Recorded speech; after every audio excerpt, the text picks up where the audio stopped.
Hello, everybody. Welcome to the Political Vigilante. My name is Graham Elwood. I have sort of a special Thanksgiving week themed one here. There was an article written in Truthdig.com by Chelsey Luger, who is originally from the Standing Rock Sioux Tribe and Turtle Mountain Band of Chippewa in North Dakota. And she is a journalist, and she has an article here called "What Do We Owe Indigenous America?" And it's a pretty, it's a pretty lengthy one. I'm going to put it in the show notes. I highly recommend you read it. And what she's talking about is, like, you know, as you celebrate Thanksgiving, think about everything that was lost by Native Americans and the current status of many Native Americans on reservations and a lot of myths, basically. So one of the things that she touches upon, and it's something that we should think about. It's a very well written article, and I'll read some excerpts from it. But she talks about that the single greatest genocide in the history of the world was Native Americans. 100 million lives were lost. 100 million. That is insane. 1.5 billion acres of land was taken, right? Between 1776 and 1887, the United States seized 1.5 billion acres of land from indigenous people. This is a lengthy article, so I can't cover the whole thing, but I want to go into these points because I really want to focus on what's happening on reservations today and some myths that she debunks here that are important for most people to know, because I don't think most people understand. Yeah, there's just a lot of myths, and so I want to point out how incorrect they are. But going back to the land ownership thing, here's an excerpt from her article. One thing that most tribes have in common is that land ownership was a foreign concept pre-America.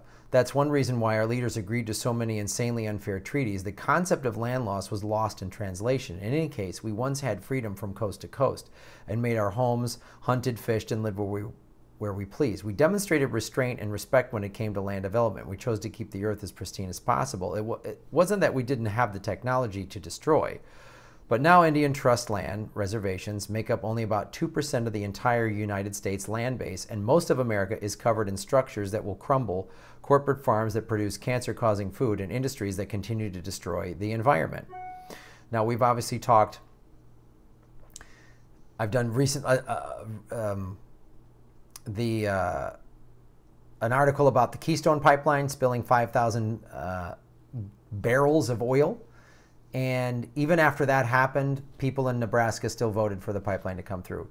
So this is an important thing to talk about. I did numerous videos about the Dakota Access Pipeline and the tactics that were used there and the tactics that have been used in Pennsylvania and elsewhere in Colorado. So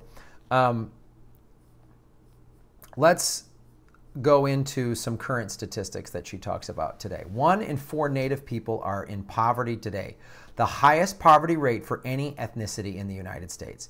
1 in 4. Some reservations' unemployment rates are over 60%. The average is about 40%. That's insane. That is an insane amount of people that are unemployed. And what does that kind of do? What does that produce? The Native American suicide rate, particularly for teens, is the highest in the nation at more than twice the national average. Rates of PTSD among Native American youths are equal to that of combat veterans. I didn't know that at all. Native people continue to die at higher rates and younger ages than the rest of Americans in a number of different categories, including heart disease, diabetes, accidental death, cirrhosis, and more. All told, there's no doubt that the loss of land and resources, coupled with historical trauma from genocide and mixed in with the cultural genocide from the boarding school era, have combined forces to create this tragic situation today. The loss of livelihood that we continue to experience as Indigenous people will long be a burden that we have to bear so that others can enjoy the comforts of life in America. Another statistic I would even add to that is the one that I saw after I saw the movie Wind River, which is about the rate of unsolved murders of Native women and Native women that have just disappeared and they're just unsolved. It's the highest of any ethnic group in America. That's crazy. And I've talked about that because a lot of this, and that movie Wind River, which I recommend watching, goes into this, is they'll have a reservation will be a massive, it'll be huge. It'll be the size of, a state, and there'll be like, 7 tribal cops covering the whole land. I heard about a new issue too. So the San Manuel tribe bought they gave $1 million to a tribe. Forgive me if I don't have all the details, the particular on this, but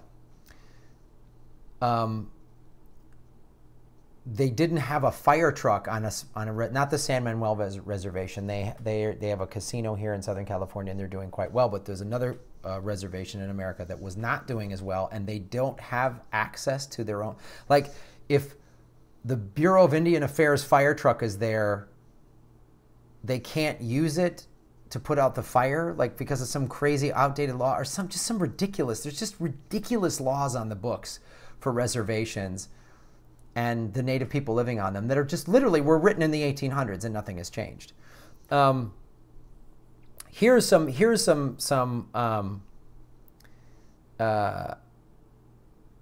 myths here, because then a lot of people think, well, Natives get all these handouts. They get all this federal money. They get all these handouts. Why is there all this unemployment? What's going on? They pay taxes. There's a myth that Natives don't have to pay taxes. Yes, they pay taxes. Myth number 2, we don't go to college for free, period. And these are her words. If you want to argue with me on this one, I'd be happy to allow you to make a payment on my student loans. 3, most of us don't get casino money, per capita payments, or any other magical monthly check, and those who do have worked hard to fight for well-deserved settlements in court or to actually keep their casinos and other businesses running. The bottom line is that there are far more Native people in poverty than not. 4, healthcare is one thing that we do get for free because it was promised to us through a series of agreements with the federal government. However, our Indian health service is chronically underfunded, and it's basically the crappiest healthcare you can imagine, though it's getting better as more Native doctors and nurses are taking over. 5, anybody who expresses other sentiments about us being lazy or living off the government should probably refer back to the examples I gave of white theft and remember that they would have nothing without our sacrifices. And this is the point that she's making, and I'll go into this, this is such an underserved section of the population.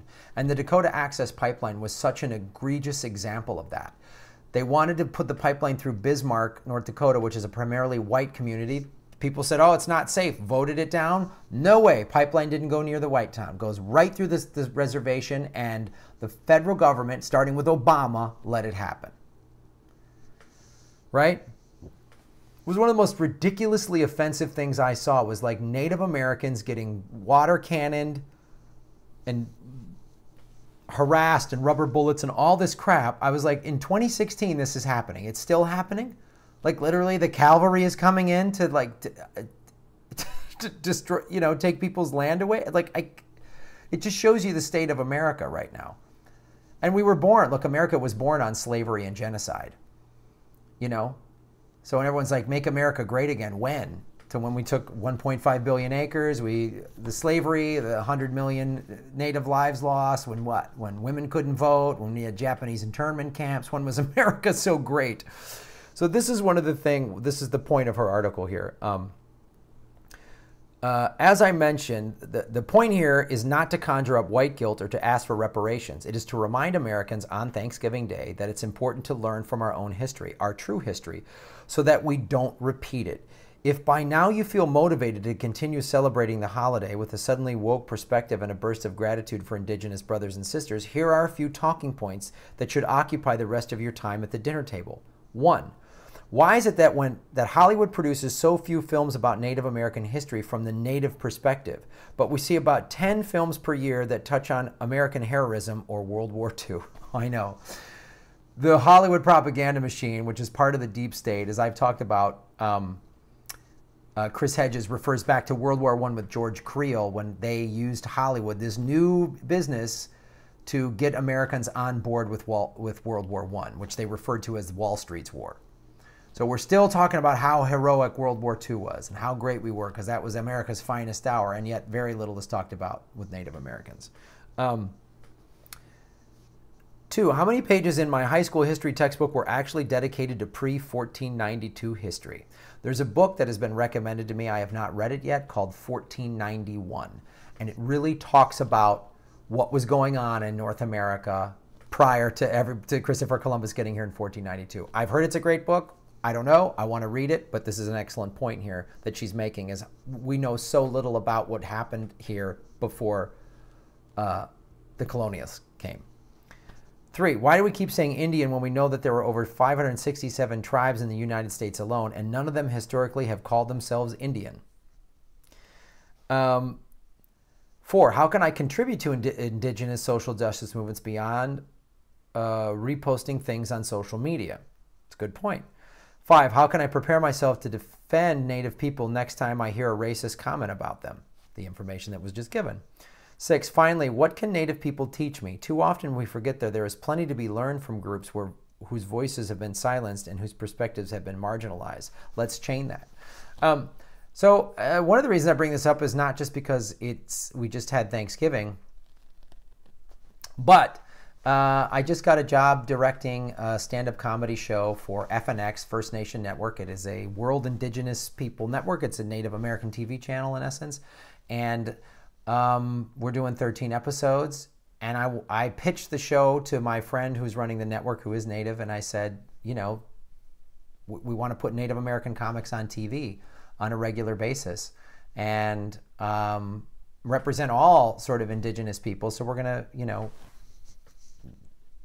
Samoan, you know, some Aztec, whatever. But it's a really cool thing, and I'm proud to be a part of it. And I hope one of the goals too of the show is to get more eyeballs to the channel, non-native eyeballs to the channel, so people then learn about all these aspects of Native culture, because I think that's part of the problem. And she touches on this in this article. Those of us who aren't Native, what do we know? It's deliberately kept out of our history books. We're deliberately not taught about it. The media and Hollywood deliberately give us this false propaganda that we don't know. And so it's something we should all be talking about, you know? One of the things I like about this show is talking about, you know, people who aren't being heard, whose voices aren't being heard. You know, I did that story on the Jehovah's Witness, the ridiculous two-witness rule, and talking about the Armenian genocide. And I want to talk about it, man. We need to face this. America needs to face its awful past, and maybe out of this, looking how awful things are today and recognizing this, because America wants to live in denial. It doesn't want to admit any of its awfulness from the past and currently awful things happening today. We don't want to admit it. So we need to have these conversations, and we need to talk about this, because in having these conversations and in asking the why and the how, maybe we can get into the change, into the prevention, into changing us as a society, the American society. Because one of the things she touches on in this article, she's like, all this awful stuff happened, but here we are. She goes, there's a lot about being a woman in America that I enjoy, you know.